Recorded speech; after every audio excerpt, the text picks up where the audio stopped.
how do you know that God is merciful? I mean, you might be able to ascertain that there is a God, but how do you know that God is merciful, I mean, it's kind of tough.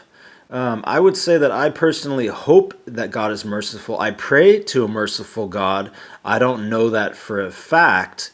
Here's some evidence, though, that God is merciful. Just look at all the fruits that that are edible, that taste delicious, that you can eat.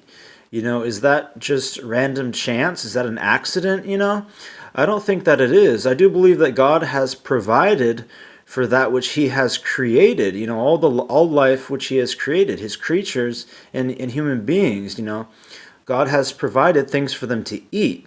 So that potentially is really good evidence that God is a loving and merciful God that cares about His creation, that God didn't just create and then abandon, and then just do some other thing, but that God is a personal God and is concerned about the welfare of human beings and the animals, So that's just something to think about. There are some exceptions to this where you have to ask some hard questions, such as with beech apples, which is a fruit from a certain tree that is totally poisonous and toxic, that you can actually die from if you ingest it. Thankfully, if you taste it for any length of time, it actually has some kind of strange sensations in the mouth that should alert you to its poisonous nature.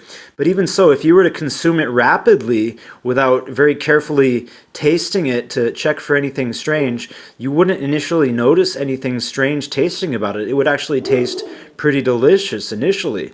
So that's kind of a conundrum when you think about, well, why would a merciful God make fruits that at first taste, they taste delicious, but they're poisonous, It's kind of a hard thing to answer. I have some ideas about that.